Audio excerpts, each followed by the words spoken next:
Mars 2007, le ministère de la Solidarité est institué par l'accord de Ouagadougou sur la résolution de la crise ivoirienne.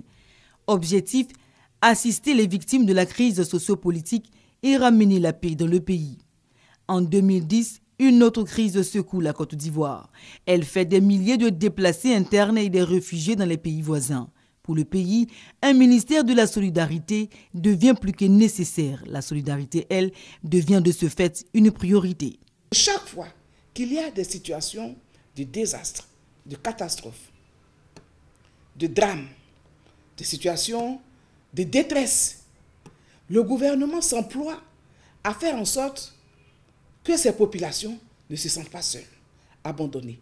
Mais mieux, le gouvernement, dans sa politique, a pour mission de susciter, n'est-ce pas, cet esprit de fraternité et d'entraide. Pour le retour des réfugiés, l'expression de la solidarité du gouvernement s'est multipliée. L'État a décaissé plus d'1 milliard de francs CFA pour leur accueil et leur réinsertion. Je suis content de rentrer. Je suis venu, je suis content d'aller travailler dans mon village. D'autres budgets ont été alloués au soutien des ménages en situation de détresse et récemment à l'évacuation des Ivoiriens fuyant la guerre en Centrafrique. Ces actions, plus d'autres mesures gouvernementales, permettent l'inclusion sociale. Il faut travailler à cet esprit de fraternité, à cet esprit d'entraide. Il faut travailler à cette culture du vivre ensemble, à cette prise de conscience de cet idéal commun vers lequel nous devons tendre, par des actions de solidarité.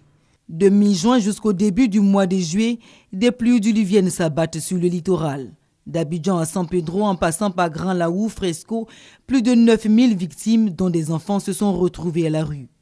Plus d'1,5 milliard de francs CFA ont été consentis par l'État face à l'urgence des besoins. Les fonds ont permis notamment d'aider les familles des 39 victimes des inondations à raison d'1 million par famille.